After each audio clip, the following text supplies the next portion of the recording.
In business news today, 3 things to know. First, hedging bets. Global markets are betting that plummeting oil prices will lead to a big boost in economies around the world. But could it crap out other sectors of global business?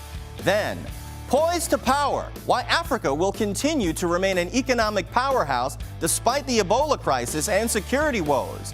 And Uber under fire. More trouble mounts for the popular car service, reported to be overvalued and banned from India's capital after an alleged rape of a passenger. Arise Xchange starts now.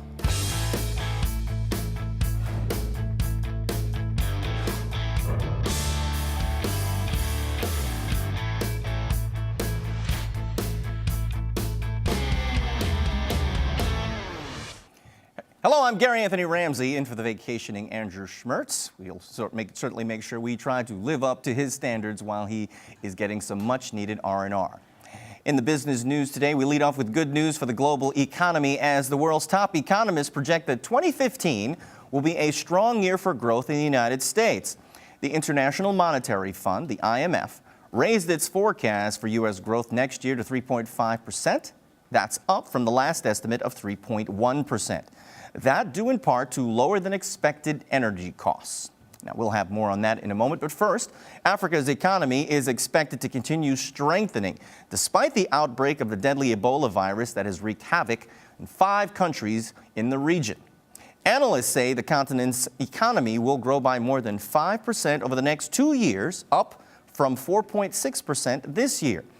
African economic expert and Africa Center and Atlantic Council visiting fellow Aubrey Hruby joins us now with more. Thank you, Gary. Now, 20 years ago, the Ebola crisis could have wrecked the economy of the entire continent. And that's what some people were holding their breath about this time, being 5 countries on the west coast of Africa. But that hasn't happened. No, it hasn't, because really the Ebola crisis has been kind of a short to medium term setback for 3 of those countries. But the long-time trends that are shaping the region, that are making it an opportunity of a global magnitude, have not changed.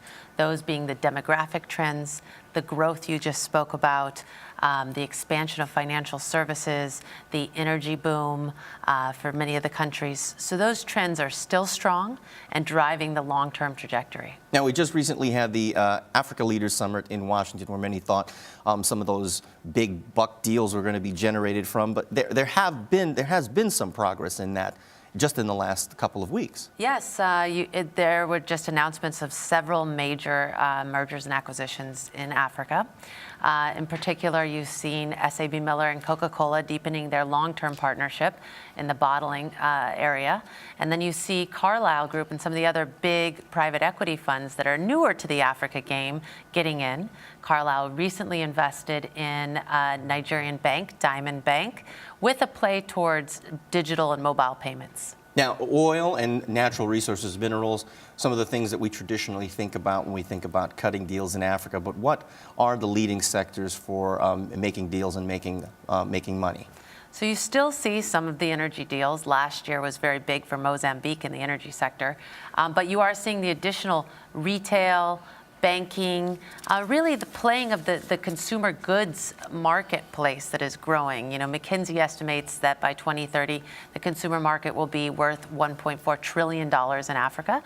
And many companies are looking to get in early and really have deals and companies that are seizing that new demand from consumers on the continent. Now, despite ongoing stereotypes in the 21st century, Africa is not a country. It is a continent of 54 countries. What are some of the popular spots? What are the hot spots for deals? Sure. This year, it is no surprise that the deals that are concentrated in Nigeria and South Africa, the region's largest economies. So you really are seeing a greater interest in Nigeria. Many of the players that have experienced South Africa in the past are looking for the growth that Nigeria now provides as South Africa's economy has slowed. And then there are a couple in other countries as well. West Africa has gotten a lot of attention this year. Now, Nigeria, to some surprise, I mean, despite security woes, despite Boko Haram, instability all around it, what are some of the factors that keep it strong? Again, it's those large trends that are shaping Nigeria. Nigeria will become the fourth most populous country in the world by 2050. You cannot deny its place as a powerhouse in the region. And a lot of the concentration of economic activities in the south, which has been relatively secure versus the north, where you're seeing more of the security concerns. So given the regional variance of security in Nigeria, it's not too surprising that many are still going ahead. Short answer for this question, then, how long do you see the trend lasting? A year, 2 years, 6 months? Oh, 25 years. It's Okay. good to get in. Thank you so much, Aubrey Hruby. Always insightful. Thank you very much. It's a pleasure. Now, plunging oil prices took a toll on the markets today, with the Dow sliding more than 100 points. The biggest drop since October. Here's a look at the final numbers. The Dow closed down more than 0.5% at 17,852. The S&P 500 dropped 15 points to 2060, and the Nasdaq ended the day down 4740. The top stocks that we're watching today, the technology sector took a big hit today, with Apple leading the way. Despite analysts increasing its price targets for the stock, it dropped by more than 2% today, Apple closing down to $112.40. Pharmaceutical giant Merck, let's say that 3 times fast, and it says that it's acquiring drug maker Cubist for an $8.4 billion deal. The purchase will expand Merck's arsenal of antibiotics and research in superbugs. Merck's closing up 61.91. And General Mills says that it's bringing back one of its popular brands of cereal. French Toast Crunch cereal will be back on the shelves in January after an 8-year hiatus. General Mills closing down slightly to $52.93. Taking a look now at the commodities, gold closing at $12.0520. That's $1,205.20 an ounce. And oil closing at $63.06 per barrel. That's the lowest in 5 years. Now, as we said, oil prices continue to dominate the headlines after Brent crude dropped to a 5-year low, extending huge losses that accelerated after OPEC refused to cut production. This is good news for the global markets, at least for now. Banking on the lower price to boost economies, Tom Kloza is the global head of energy analysis with the Oil Price Information Service.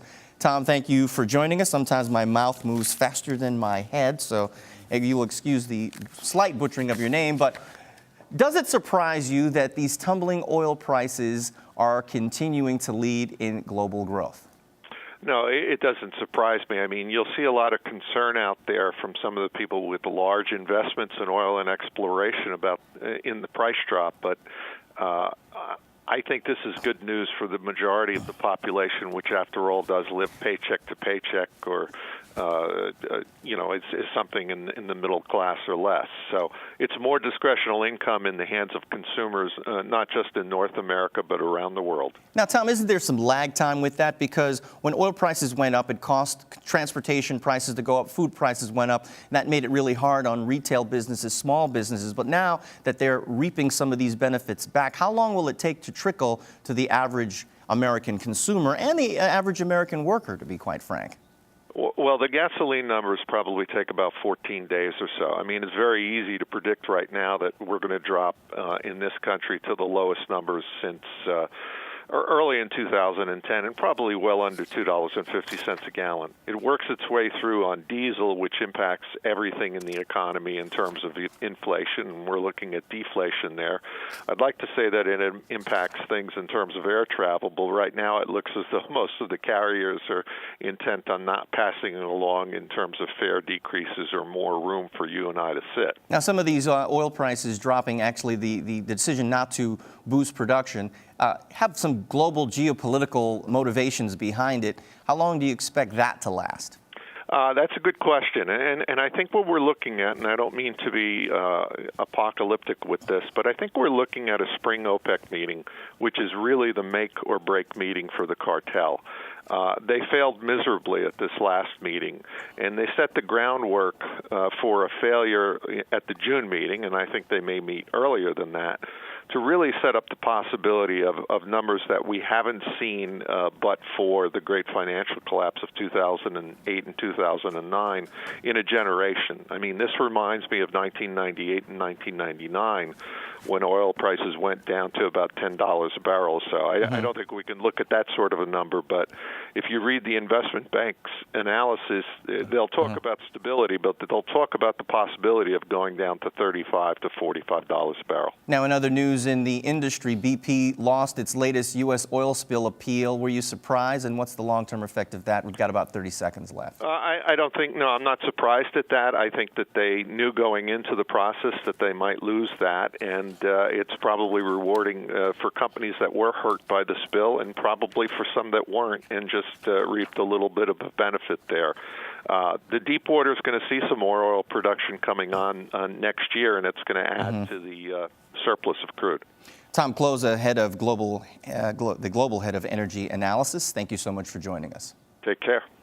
Coming up, Uber trouble for a popular international car service now banned in one country after a driver is accused of a vicious attack. Rise Xchange returns in just a few minutes.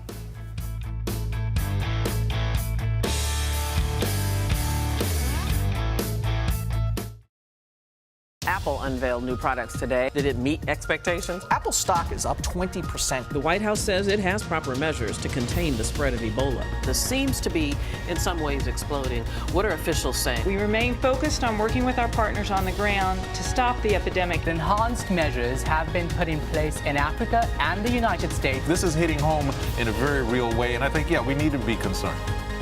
Hello and welcome to Arise America. I'm Debbie Turner-Bell.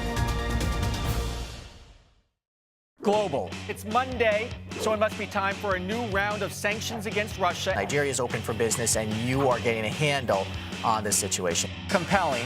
Time for liquid lunch, things that make us want to drink. Could she have been separated at birth from, say, Grimace? All business. Money's coming out of these countries, and that flow is part of what's driving the equity markets. Entertaining money daily. It's about reimagining. Arise Xchange.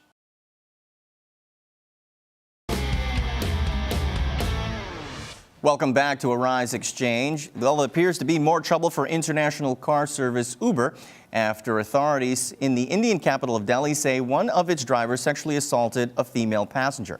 The Transport Department officials said that the company has been, quote, blacklisted for misleading customers. This is the latest incident in a long list of recent troubles for Uber across the globe. Automotive expert and Entertainment Radio Network CEO Alan Taylor joins us now for more. Alan, in the financial capital of the world, New York City, I'm walking on the streets and I see the question being asked on newspapers, is Uber overvalued? Is it? Well, I think, I think it is. But I guess the bigger question is, what's Yellow Cab worth if Uber's worth $40 billion? So moving past its this question of the valuation, it seems to be having an image problem, not only with its CEO and its board, but also with these incidents across the globe. We have this latest development in New Delhi in India, and the pushback from cab services all around the world, here in New York, in London. Is that going to smooth itself out, or is there more rough waters ahead for this company? Oh, my God, I think it's just begun. I mean, they have no regulation, and I've been looking into this a little bit, and, sadly, without any regulation, that means if I get into the back of an Uber cab, I guess we'll call it an Uber car, and the guy is driving the car, could be the nicest guy in the world, could be the nicest car in the world, I'm not protected under his insurance policy because guess what? He is now a chauffeur without a chauffeur's license. And so the regulation really is going to have to crack down on this stuff, and this is a big, giant wake-up call for the cab industry. I mean, they really needed to just do a better job of what they do, and this would have probably not happened had they had their eye on the ball. They could have had this type of an app, because all this is, at the end of the day, is a glorified app and people signing up for it. Where is it worth $40 billion? Listen, this is all guesswork. There's no financial key figures that have been released to the public. So it is all guesswork. at this point. Now, moving forward towards, I guess, what we can expect to be some kind of a public launch. Where's the bottom for this thing in terms of the bad publicity, in terms of this issue that you raise regarding regulation? Does it take one major city or one major country to sort of pull the plug on this whole thing, or are they a little bit more stretched out than that? Well, they are growing like a virus. They had 60 cities in 21 countries a year ago. Now they're at 250 cities, 50 countries in 1 year. They're in Asia, North America, and Europe, although they're banned in Frankfurt and in Berlin. And then Pennsylvania recently granted them an experimental license, saying that it was the last chance that they needed to abandon their anarchist ways. I think if they keep growing the way that they are, they will start to, figure out the regulations and the insurance policies and all these things. But Uber has its eye on more than just taking people around. I mean, at the end of the day, they want to, they want to do more. They want to have a delivery service, and they want to do a lot of things. Subprime loans is where they're going right now. I mean, if you can buy a brand new car or a late model car and pay $20 a day on it, have it taken out of your Uber account, that's a game changer for the car industry. Yeah, Alan, we've got about like 20 seconds left. Is their success, or at least the perception of their success, is that indicative to poor service and poor accessibility for cabs and car services across the world? Well, I think, like I said, the cab industry needs to, really get its game going, and they could probably get some of this back. But I think at this point, probably too late. I think they really need some regulations to make us consumers more safe with what's going on. Automotive expert Alan Taylor, thank you so much. Thanks. Time now for a look at our business ticker. Stories making headlines across the nation and the world. Well, he's the first Madoff employee to be sentenced to prison. Daniel Bonventre, the former director of operations for the Ponzi scheme mastermind, was sentenced to 10 years in prison today for his part in aiding the multi-billion-dollar fraud scheme. The 67-year-old Bonventre was also held liable, along with Madoff and other so-called conspirators, for the $155 billion in proceeds that was stolen from the fraud. Well, it appears Sony was hacked again. The Sony PlayStation network this time was interrupted by hackers over the weekend. Users were greeted by a message that said "page not found" when they tried to log in. The hacker group Lizard Squad took credit for the event, taking to Twitter for the attack. Now, times in Japan appear to be harder than they seem. Japan's economic contraction was even worse than previously estimated. Japan's GDP shrank 1.9% in its third quarter, officially putting the country in a recession. Well, the U.S. government is suing several banks for tax fraud. The lawsuit filed late today by the Department of Justice against Deutsche Bank, Wells Fargo, and others is seeking to recover more than $190 million in an alleged scheme to evade federal income taxes. And in other banking news, some major U.S. banks like JPMorgan Chase and HSBC are warning customers to take out their cash. You heard that correctly, take out their cash. And that's because of new regulations that will make their deposits less profitable. And that means that banks may start imposing fees on accounts that were previously free. The proposed changes will go into effect starting on January 1st. And loves labor gains. A love letter from U.S. baseball great Joe DiMaggio to then-wife Marilyn Monroe sold at auction for $78,000 over the weekend. The letter was penned by the Yankee great when he learned that Monroe planned to divorce him. The note sold at the auction of along with over 200 items that belonged to the famed actress. Straight ahead, McWorries for McDonald's as sales slide at the world's largest fast food chain. What's being done to find more customers in for those Big Macs? Find out if you're watching Arise Xchange. There is a reason Africa is called the new frontier. What was once potential is now an opportunity ready to be seized. Once revered for our resources, today's wealth lies in our people. People who build the cities that shape the future. People who know an idea in one place means business in another. A generation for whom technology means there are no borders, no boundaries. We are the new lions in a brave new world, kings of the urban jungle. And there's a bank that puts the world in our pocket and the future in our hands. UBA, Africa's global bank.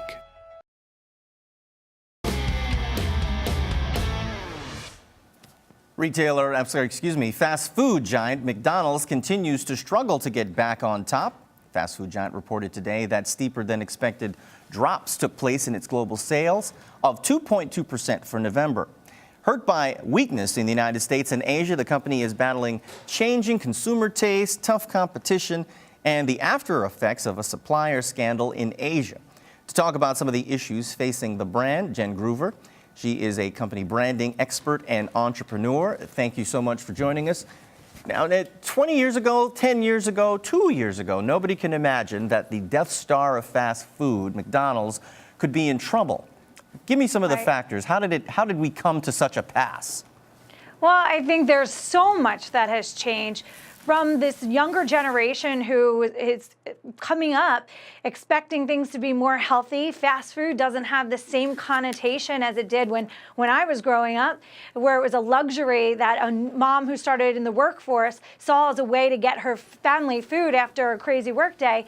Now it's seen as something totally different. There is a lot more competition, and the trends of what younger consumers want to see in a business have changed drastically. And right now, McDonald's is behind in trying to figure out what those things are, and they're trying to adjust in an old mindset versus a new innovative mindset. Now, just as a personal observation from the McDonald's that are here in the area that I would frequent, it seems like that not only this issue of whether or not the availability and changing food habits, but the general environment of these stores has changed. Just from my observation, they've gone down. Is that something that other consumers are reporting across the country and the world? Yes, and so while that quality has gone down, what the expectation of the consumer, even these younger millennials who are coming up with this cool coffee shop mindset, think more like Starbucks or Panera, where they want to go and meet their friends and have something to eat, has changed.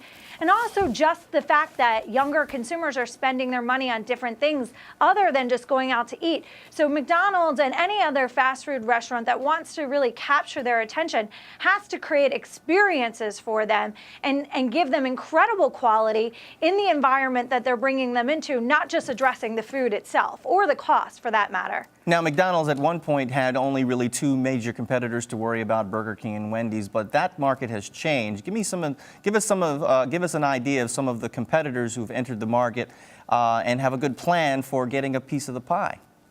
As I just mentioned, Panera is doing phenomenally well. And while it's not fast food the way that we think of fast food, it is for this generation.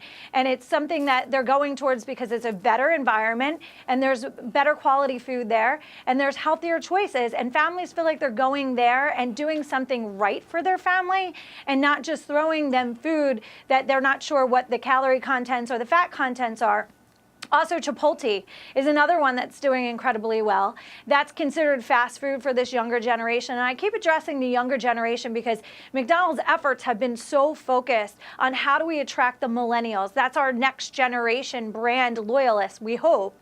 And so they're really focusing on them with their new strategy around make your own sandwiches. They're trying to bring technology to a technology generation, forgetting that that generation also wants the cool factor. They also want health consciousness and also social impact, where this generation wants to be aligned with brands that are doing something really cool for the world, not just for the food that they're eating. Now, Jen, the CEO hasn't been in the seat very long. He's one of those people who worked his way literally to the top. Short answer with 20 seconds left, is he in trouble? I don't think he's in trouble. I think he's definitely in a high pressure situation that he should be willing to step out of the norm, be innovative, take risks.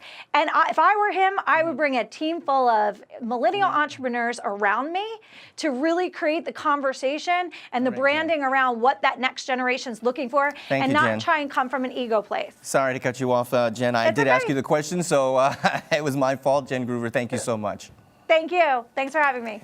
Coming up next, 'tis the season for holiday sales, while analysts say this will be the best year ever. You're watching Arise Exchange.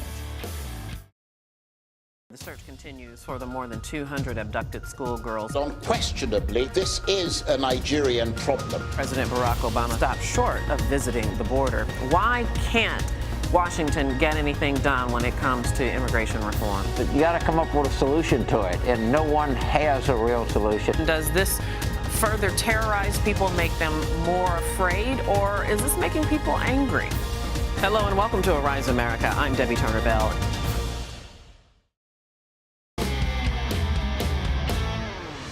This year is projected to be one of the best for retailers, according to experts who say online retailers will lead the pack in online sales, and they should see double-digit increases this season, while the stores are doing all they can to attract more shoppers to increase their margins.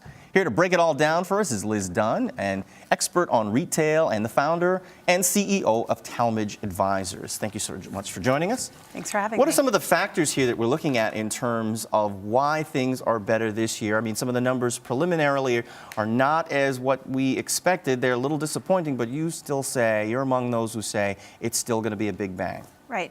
You know, we are off to a slow start. The first week was down. This week looked to be disappointing. Just from, I was out in the stores and saw some of the traffic and heard from others that saw the same thing. But I think that shopping is sort of transitioning to the web, like you mentioned, as well as it's going to be later. It's going to happen later. So I expect the last minute shopper to come in with a bang and make for positive sales in the season.